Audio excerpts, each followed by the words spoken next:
Okey. Maksudnya banyak lagi dekat depan lah. Macam ni ada 1, 2, 3, 4, 5 kan. Susun jadi 8 ke. Jadi maknanya ramai orang kat depan saya macam tu. Ah, kalau tak macam seketul itu. Ramai lagi kan. Pergi depan lah. Main cik depan cik. Eh, takut ke dengan Zaza? Dah lama tak nampak Zaza takut je. So, depan. Baru clear kan? Baru betul macam tu. Okey. Oh, padahal dah cukup dekat ni tak dekat lagi Dah boleh dah?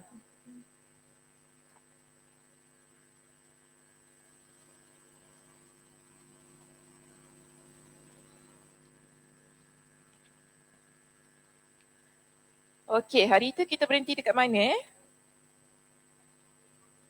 432. Okey betul tu. 432. Okey, 432.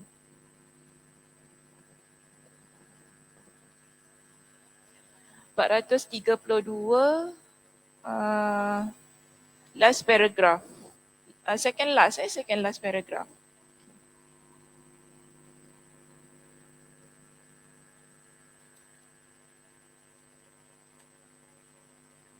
Okey, masih ingat lagi hadis ni tentang apa? Hmm. Ingat lagi tak hadis tentang apa? Ya bang, takut saya. Dua-dua berdiri macam bodyguard. Betul je dua-dua macam ni. Tengok. Jaga Okey. Okey, saya tanya lagi. Suara saya okey ke tak? Nak kuat lagi ke tak nak? Betul? Okey, semua okey. Terima kasih. Tak kira dua macam bodyguard tengok. Takut saya.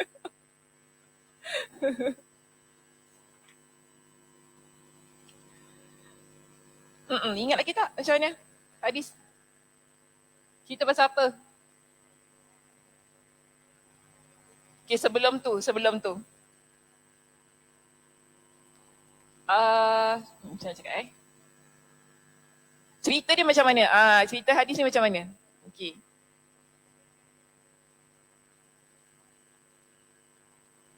Penting kan minggu lepas. Terlupa ada kelas. Boleh pula. Boleh pula terlupa ada kelas. Okey, tak apa. Yang datang. Macam mana? Kak Aisyah dululah.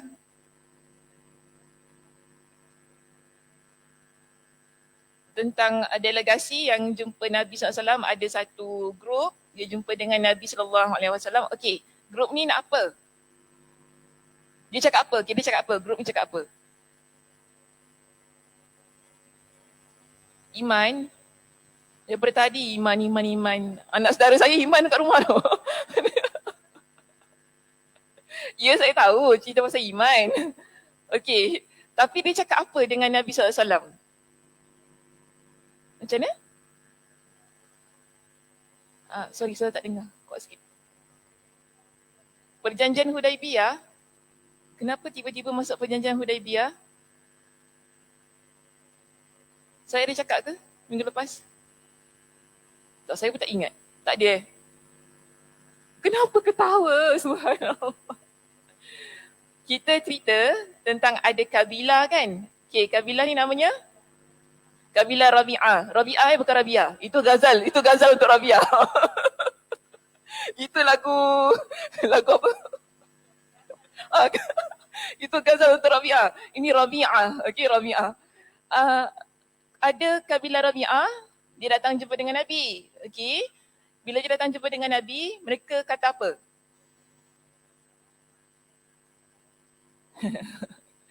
Mereka kata kepada Nabi, kita cuma boleh jumpa Nabi pada bulan-bulan haram kan? Kerana apa? Mereka ada apa? Apa yang menghalang?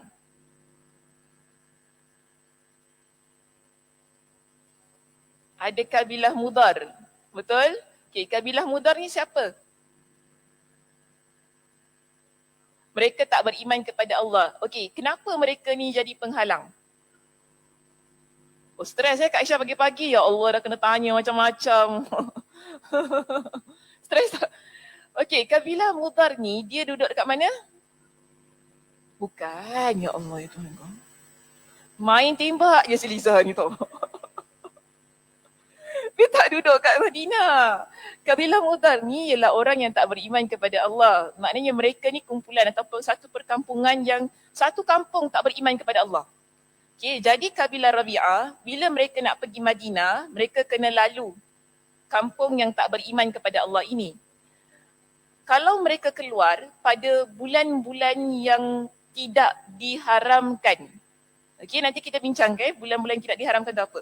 Mereka akan diserang oleh kabilah Mudar. Kerana kabilah Mudar ni adalah orang yang tak beriman. Kalau dia tahu mereka ni semua nak pergi jumpa dengan Nabi, kan? Pasti mereka akan serang kabilah Rabi'ah ini. Jadi sebab tu kabilah Rabi'ah mereka tak boleh keluar daripada tempat mereka jumpa dengan Nabi selain daripada bulan-bulan haram. Itu je bulan yang selamat untuk mereka keluar, pergi ke Madinah bertemu dengan Nabi. Jadi sebab itu antara tujuan mereka ke tempat ini ataupun berjumpa dengan Nabi, mereka dapat belajar banyak perkara daripada Nabi SAW dengan tujuan mereka akan bawa balik pengajaran itu, mereka akan dakwahkan kepada orang di kampung mereka. Macam tu. Jadi bila mereka datang jumpa dengan Nabi, mereka kata kepada Nabi, wahai Rasulullah, ajarkan kepada kami perkara-perkara yang boleh masukkan kami ke dalam syurga. Itu antara perkara yang mereka sebutkan kepada Nabi SAW. Jadi bila Nabi SAW dengar, okay, Nabi pun ajarkan kepada mereka dengan 4 perkara yang diperintahkan, 4 perkara yang dilarang. Betul tak? Okay, apa 4 perkara yang diperintahkan itu?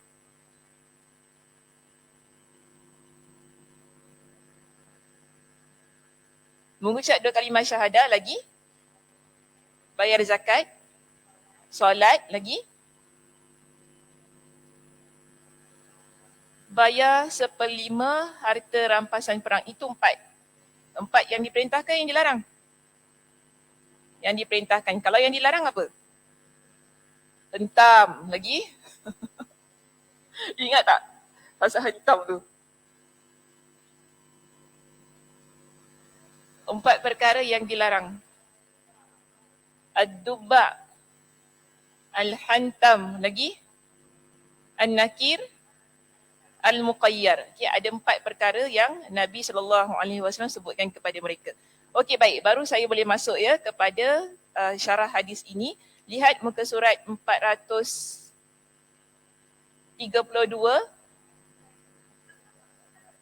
Stres? Oh, stres dengan soalan. Kita nak hashtag throwback. Kalau tak nanti kan tiba-tiba masuk tak ingat kan. Cerita pasal apa tiba-tiba dia masuk ni kan. Okey, kita baru masuk pada perbincangan kita 432. Kita lihat di muka surat 432, perenggan kita yang kedua terakhir ya di situ. Dan perkataan mereka, inna hazal hayya min Rabi'ah. Sesungguhnya kami ini penduduk kampung dari kabilah Rabi'ah.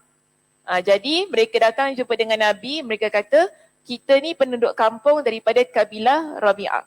Yang mana dia kata, di sini maksudnya, sebab mereka adalah keturunan Abdul Qais. Jadi kenapa mereka kata mereka dari kabilah Rabi'ah? Kerana mereka adalah keturunan Abdul Qais bin Afsha bin Da'mi bin Jadilah bin Asad bin Rabi'ah bin Nizar. Yang mana dahulu mereka pernah tinggal di sepanjang daerah Bahrain, Al-Khat, Surah Al-Qatif dan Zahran menuju Ar-Ramlah, menuju Al-Ajra', iaitu daerah antara Hajar dan Qasar. Jadi kabilah Rabi'ah ni dia tinggal dekat tempat yang ni lah, yang tadi saya baca tadi.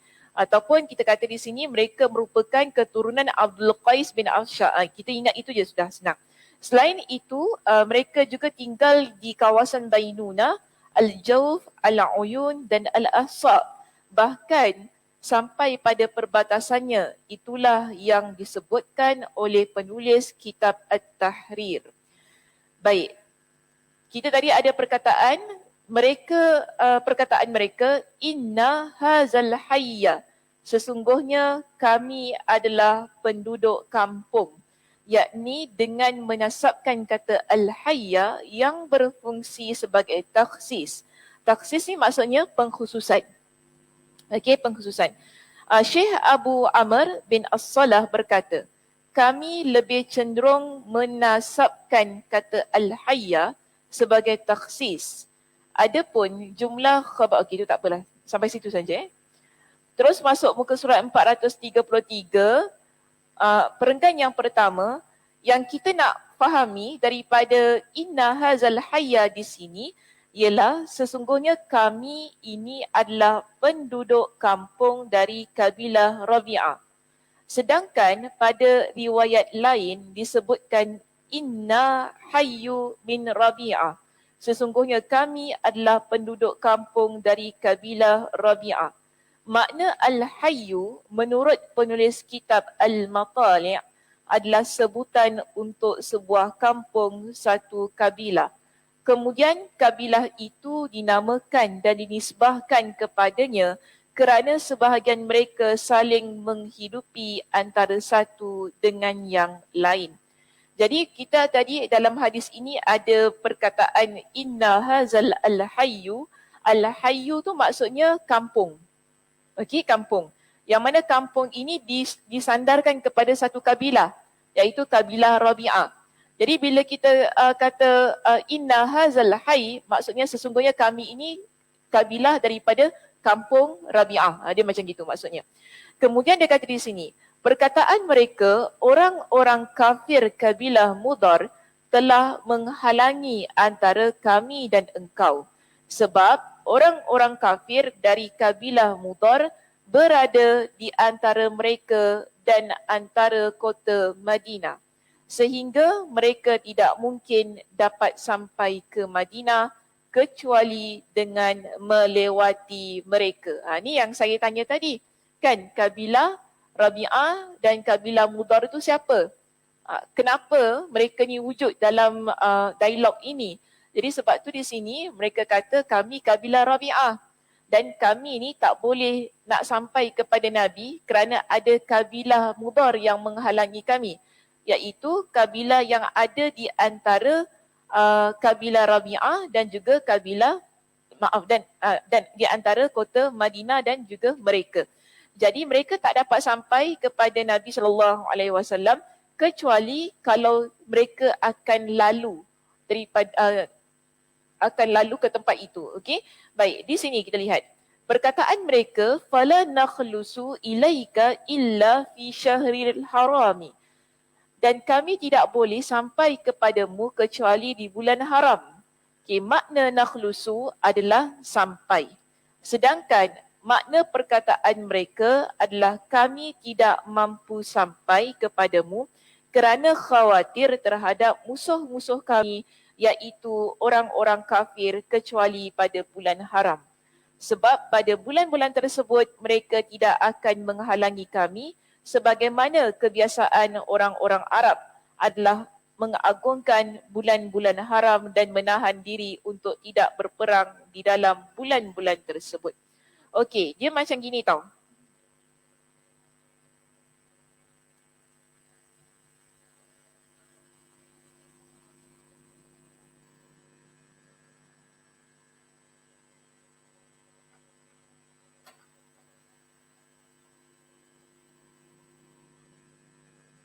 Halus sangat tak? Halus sangat? Halus. Nampak? Apa dia? Garisan halus. Kalau tulis tak halus halus, okey. Sebab ni warna hijau.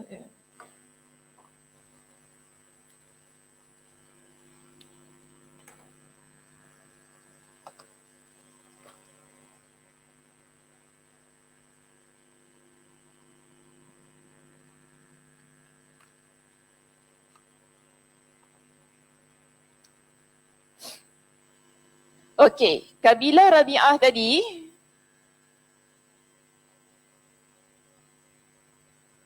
nak panggil apa KR. Cik, KR macam Kak Ram KR. KR Kabilah Rabi'ah. Janganlah pakai short form, nanti kan cik-cik tak faham. Okay. Ya. Kabilah Rabi'ah dekat sini.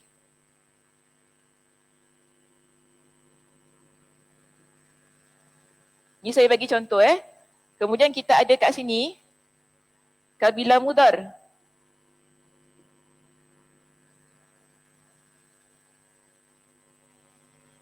Sekarang ni nak pergi Madinah,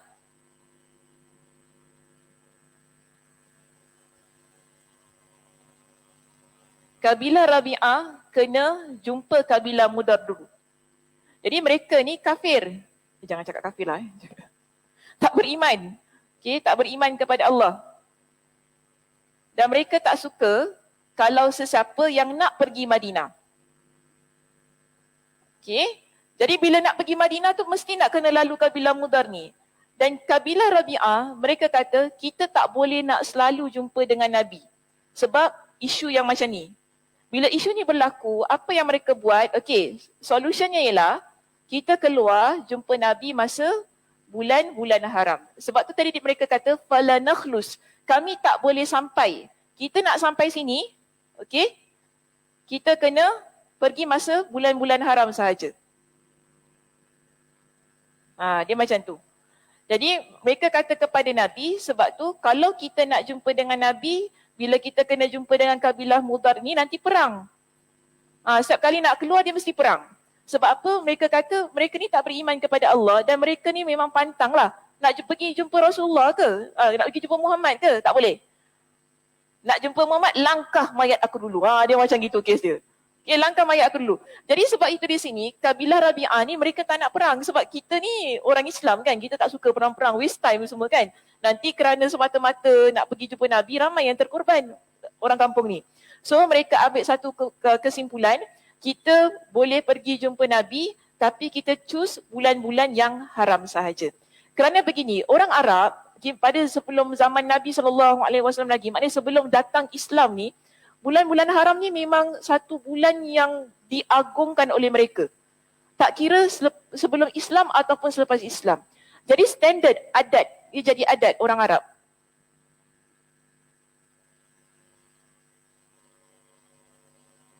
Bila sampai kepada bulan haram ni, memang tak boleh perang. Itu adat mereka. Siapa yang langgar memang ni lah. Dalam orang kata langgar adat lah. Kan nanti akan adalah dia punya kena nak kata bayar fidyah. Bukan bayar fidyah. Kena apa ni, dia punya ni lah, dia punya orang untuk adat mereka lah kan. Adalah dia pantang larang dia tu situ. Sebab tu tadi dia kata, sebab pada bulan-bulan tersebut mereka tidak akan menghalangi kami. Jadi mereka kata kepada Nabi, kalau kita keluar jumpa Nabi bulan haram ini, orang yang kabilah Mudar tu mereka takkan halang kita. Mereka akan just lepaskan macam tu sahaja. Jadi di sini mereka kata orang Arab adalah mengagungkan, kebiasaan orang Arab adalah mengagungkan bulan-bulan haram dan menahan diri untuk tidak berperang di bulan-bulan tersebut. Okey, baik. Terus pergi muka surat 434. Muka surat 434 di perenggan yang kedua di situ dijelaskan kepada kita. Selanjutnya yang dimaksud dengan bulan haram adalah bulan-bulan yang dihormati. Jadi kita ada 4 bulan haram di sini. Okey, 1 Zulkaidah, 2 Zulhijjah, 3 Muharram, 4 Rejab. Jadi yang kita faham sekarang maksud bulan-bulan haram yang mereka boleh datang jumpa dengan Nabi tadi Zulkaidah, Zulhijjah, Muharram,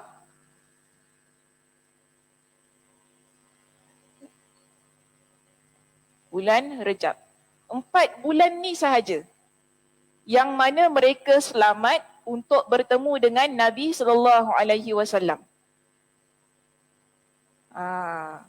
Jadi kabilah Mudar takkan perang dengan kabilah Rabi'ah bila kabilah Rabi'ah keluar pada 4 bulan ini. Okay, di mana mereka ni menghormati, mengagungkan keempat-empat bulan tersebut. Sekarang masuk bulan apa? Muharram. Okey, sekarang masuk bulan Muharram. Kita ada berapa bulan? Bulan-bulan Islam apa? Sebut satu-satu. Ingat tak? Ingat tak? Ingat Ramadan je. Ramadan Syawal je saya ingat. Sekejap Saya tulis kat sini. Bulan-bulan haram ni sama macam bulan Islam ni sama macam kita bulan Masihi ada 12 kan. Satu tahun memang 12 bulan. Okey. Muharram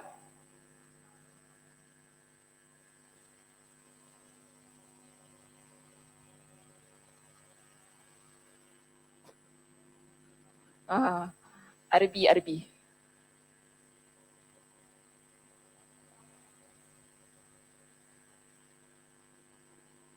Lagi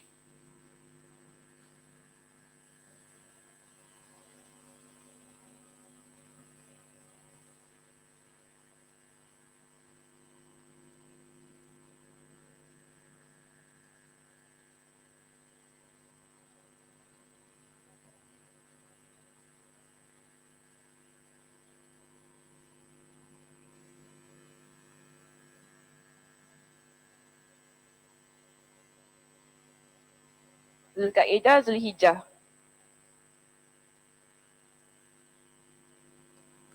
Malas nak tulis.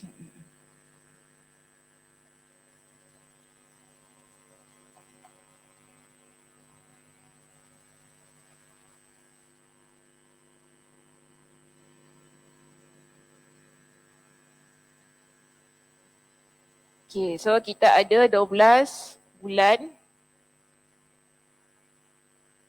4 bulan haram. Cuba rujuk surah At-Taubah.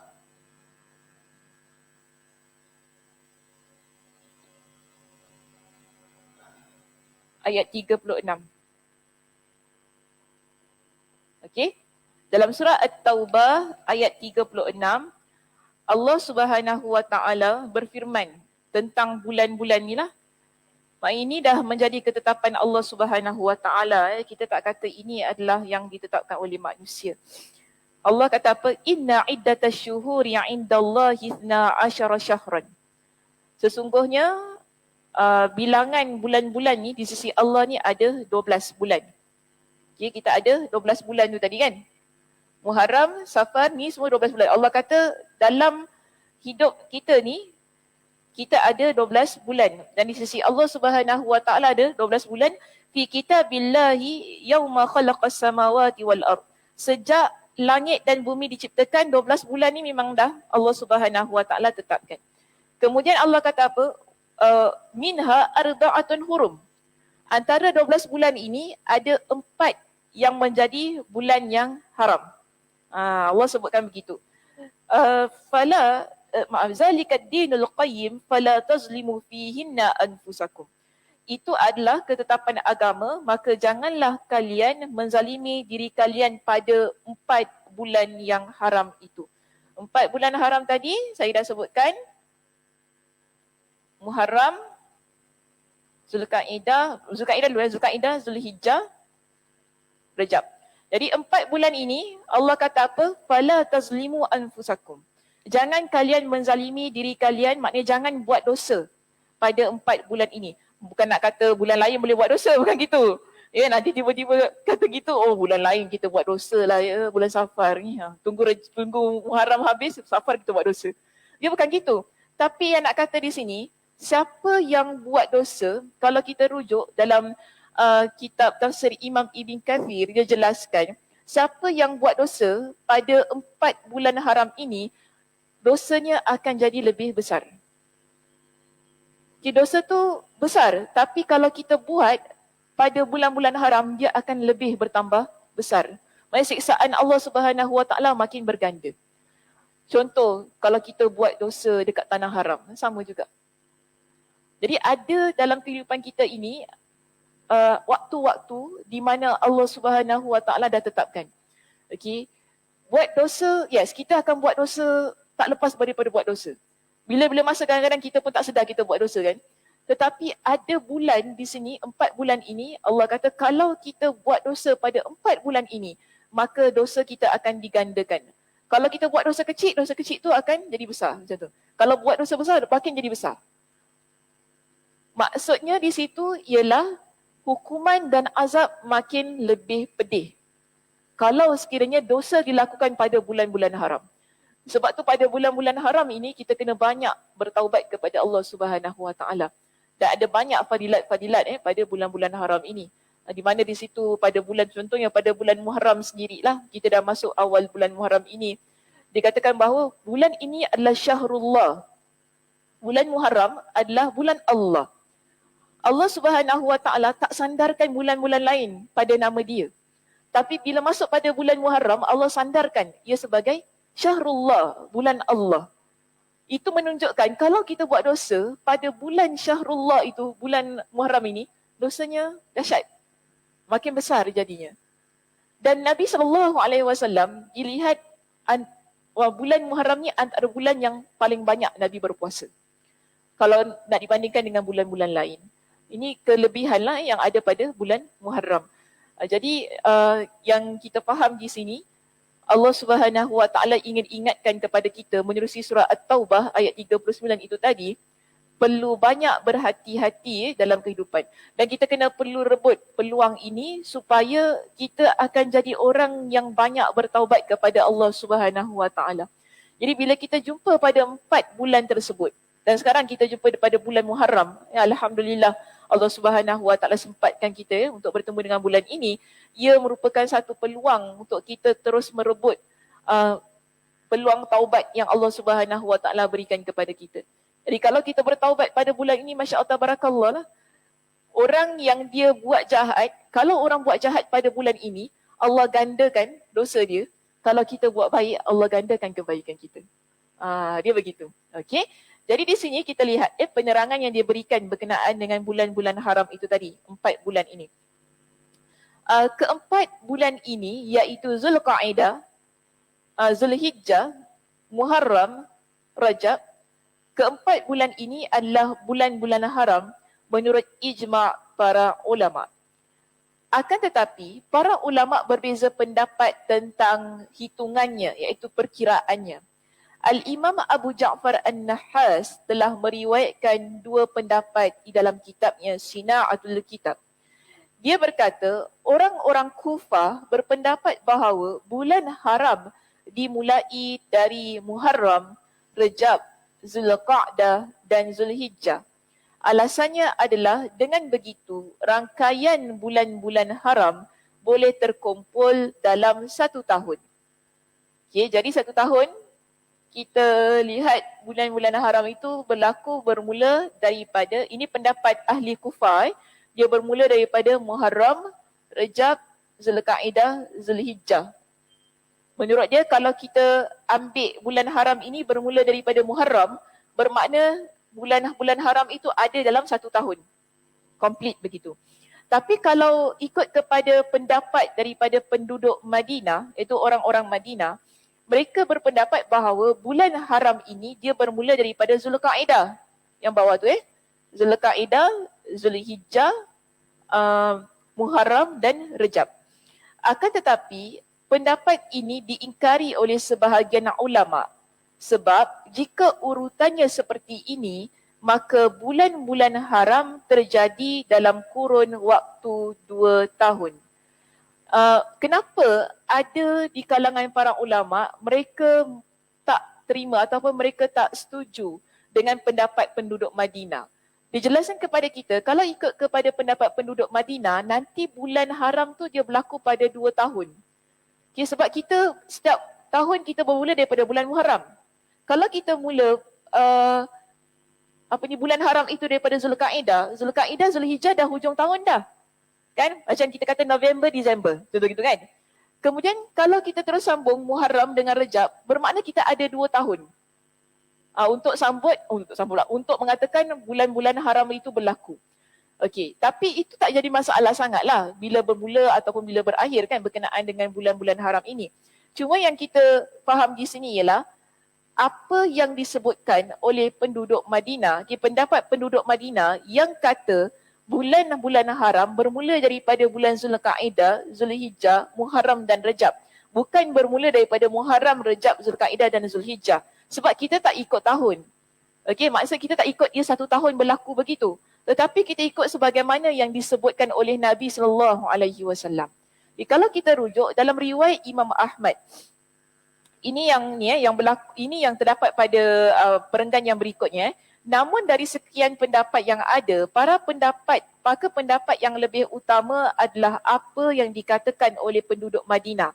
Kerana hal tersebut berdasarkan hadis-hadis dari Rasulullah SAW, dari riwayat Ibn Umar, Abu Hurairah dan Abu Bakrah radhiyallahu anhum. Jadi kita lebih cenderung kepada pendapat penduduk Madinah yang kata bulan-bulan haram ni bermula daripada Zulqa'dah, Zulhijjah, Muharram, Rejab, kerana ianya adalah sesuatu yang disebut oleh Nabi SAW. Contoh hadis riwayat Imam Ahmad, di mana Nabi kata apa? Ala inna zamana qad istadara ka hayatihi. Nabi kata, ingatlah bahawa zaman ini dia berputar. Dia mengikut kepada kebiasaannya. Yauma khalaqallahu samawati wal ard. Pada hari di mana Allah Subhanahu Wa Taala mencipta langit dan bumi. Ini Nabi kata kepada kita. Lalu Nabi kata apa? As-sanatu 12 syahran. Dalam setahun ada 12 bulan. Okay, Nabi sebutkan begitu. Minha arba'atun hurum. Dalam 12 bulan ini ada 4 bulan yang haram.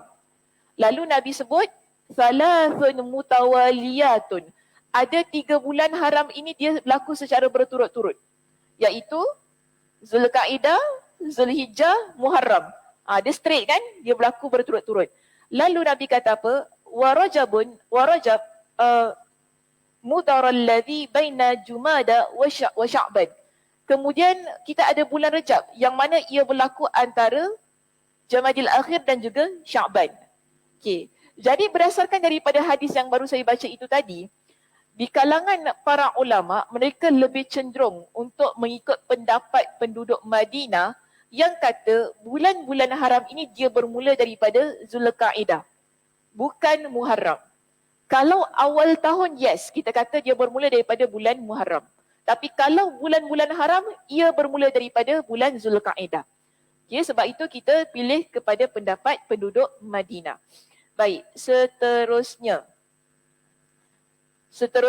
kita lihat pada muka surat 435.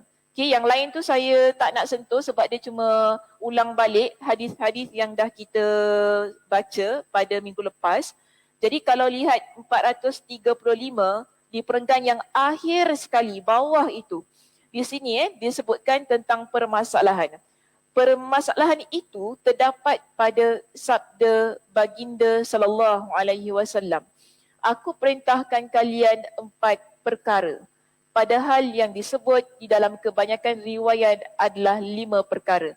Sekarang kita ada satu isu dalam hadis ini.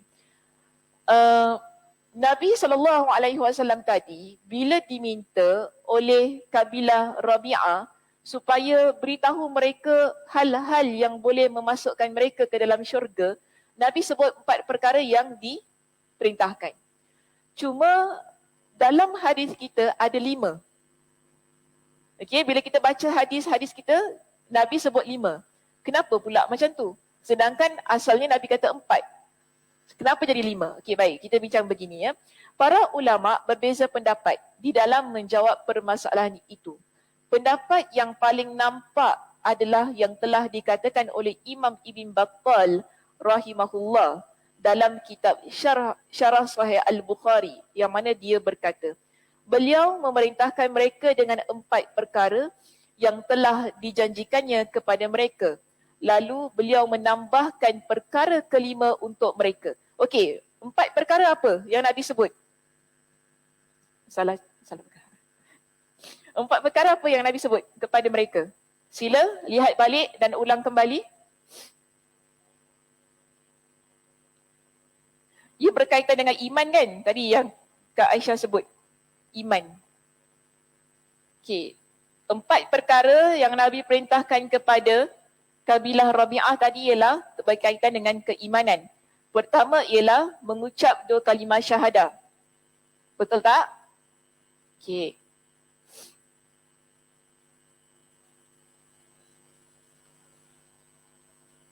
Seterusnya, yang kedua, solat. 3, puasa. Puasa dulu. 4, bayar zakat. 5, tadi yang pasal ghanimah.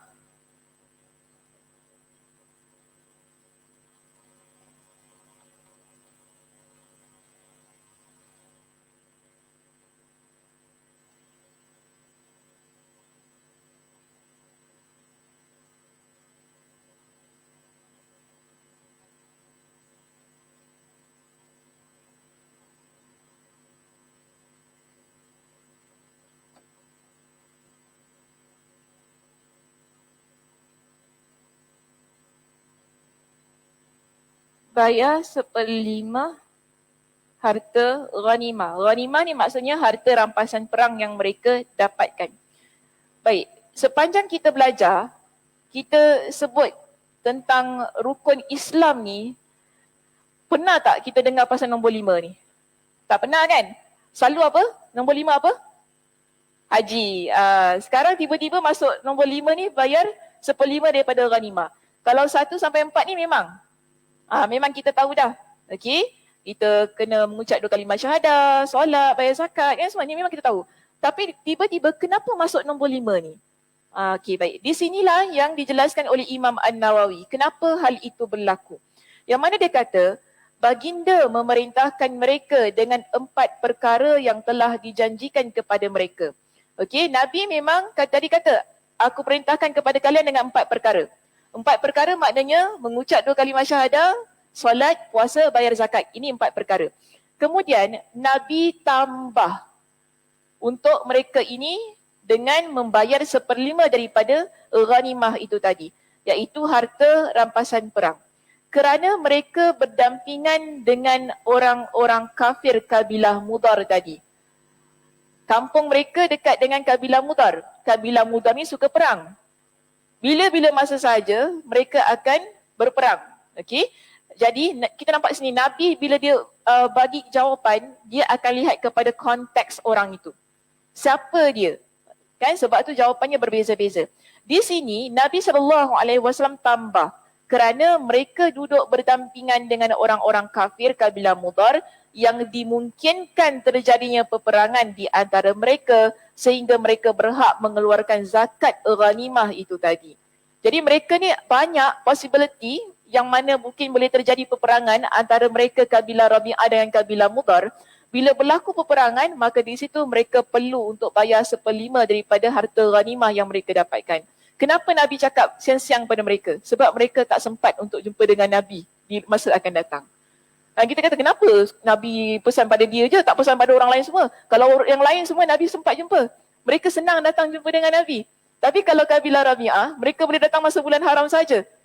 Bayangkan, sebelum sempat Nabi cakap tentang hal itu, berlaku peperangan. Mereka pula tak tahu, rupanya kita kena keluarkan zakat untuk harta rampasan perang kita. Di sini sebab tu, sebelum berlaku, Nabi beritahu kepada mereka. Ikut konteks keadaan diri mereka yang sedemikian, kehidupan mereka yang sedemikian.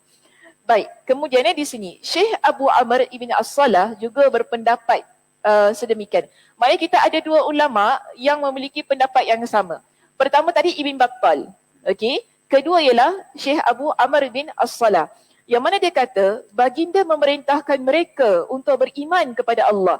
Kemudian menerangkan bahawa keimanan itu adalah mengucap 2 kalimah syahadah. Jadi mula-mula Nabi terangkan kepada kabilah Rabi'ah ini. Okay, first kali, apa yang aku perintahkan kepada kalian ialah beriman kepada Allah. Kemudian Nabi explain, beriman kepada Allah tu bagaimana? Mengucap 2 kalimah syahadah, solat, zakat dan puasa. Sehingga yang demikian itu sesuai dengan hadis, Islam itu dibangun di atas 5 perkara. Okey, dan dengan penafsiran Islam dengan 5 perkara yang terdapat di dalam hadis Jibril alaihi salam. Telah dijelaskan pula bahawa Islam dan iman dapat saling berkumpul, ada juga yang berpisah. Adapun tidak disebutkannya tentang haji oleh baginda kerana haji pada saat itu belum disyariatkan. Jadi kabilah Rabi'ah ini Nabi tak sebut tentang haji kepada mereka. Sebab ketika mereka sampai kepada Nabi dan mereka tanya tentang amalan yang boleh memasukkan mereka ke dalam syurga, Nabi lihat bahawa amalan haji itu belum menjadi sesuatu yang diwajibkan lagi. Maka tidak ada keperluan untuk disampaikan kepada mereka. Jadi insya-Allah lah nanti pada hari akan datang mereka jumpa dengan Nabi lagi pada waktu itu, dan siapa tahu nanti kabilah Mudar pun masuk Islam. Dia jadi perkara yang mudah untuk dijelaskan kepada kabilah Rabi'ah tersebut. Baik, adapun sabda beliau sallallahu alaihi wasallam, dan hendaknya kalian membayar 1/5 dari harta ghanimah, tu tak payahlah. Okey, tu tak apa. Sampai sini saja perbincangan kita pada pagi ini. Okey? Ya. Macam mana? Mudar.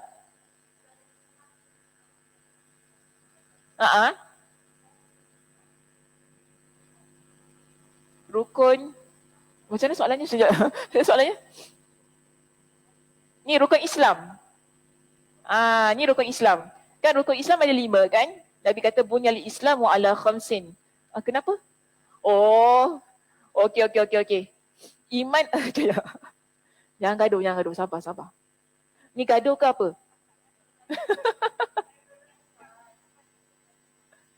Kita belajar bab iman. Tapi tadi kan dia kata tadi di sini, yang tadi saya sebutkan, Islam dan iman dapat saling berkumpul.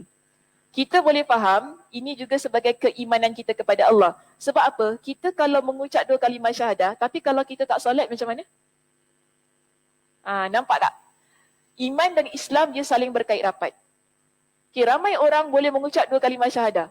Ramai orang mereka boleh mengaku saya beriman kepada Allah. Tapi adakah mereka ni jadi orang yang mengamalkan keislaman mereka ataupun keimanan yang ada pada diri mereka? Sebab tu di sini kita kata solat tu merupakan antara kita menunjukkan keimanan kita ataupun kita merealisasikan bukti kita beriman kepada Allah Subhanahu Wa Taala. Tapi kalau kita ni hanya mengucap 2 kalimah syahadah, tak nak solat, tak nak puasa, tak nak bayar zakat, macam mana? Kita nak kata beriman ke tak? Tak berani kita ustazah nak cakap dia tak beriman. Macam tu kan? Sensitif. Macam tu. Sensitif. Tak boleh cakap. Tapi kalau kita lihat dalam hadis-hadis Nabi di sini, orang yang beriman, dia mesti merealisasikan keimanan dia. Dia tunjukkan keimanan dia macam mana? Melalui rukun Islam ini. Iaitu solat, puasa, bayar zakat, pergi haji. Dia begitu. Jadi kita nampak buktinya. Cuma itulah kita belajar teori begitu tapi bila praktikalnya kita tak kata awak tak solat tak beriman. Kita tak kata gitu. Praktikal kita lembut jangan. Teori nampak kasar. Teori nampak tak beriman. Teorinya begitu tapi bila praktikal kita tak kata tak solat keluar Islam. Tak kata gitu kita. Tak boleh kata sedemikian. Jadi kena banyak berhati-hati belajar tu yang betul lah belajar sedemikian. Secara teori menunjukkan memang tak nampak keislamannya. Tapi bila kita dah depan-depan duduk depan orang yang tak sembahyang ni, tak sembahyang ni, adakah kita nak kata awak Islam ke bukan? Tak boleh. Jadi kita kena banyak kesantunannya untuk mengajak orang kepada kebaikan. Okey, ada soalan yang lain sebelum kita nak tanya lagi? Terima kasih. Sama-sama. Sama-sama kakak. Ya boleh, tak ada masalah. Okey. Okey baik, kita tutup dengan tasbih kafarah. Subhanakallahumma wa bihamdika asyhadu an la ilaha illa anta astaghfiruka wa atubu ilaik. Assalamualaikum warahmatullahi wabarakatuh. Saya nak tanya, siapa nak buku? Boleh buku ni, tapi dia agak mahal sedikit lah buku dia ni. Sebab kita hantar untuk cetak. Ya? Nak dapat pahala, Masya Allah. Ini yang saya nak dengar ni. Takut nanti orang dengar, mahal dia tak nak belilah kita, mahal sangat buku dia. Tak nak. Takut macam tu kan. Tapi Alhamdulillah, kita usahakan untuk cetak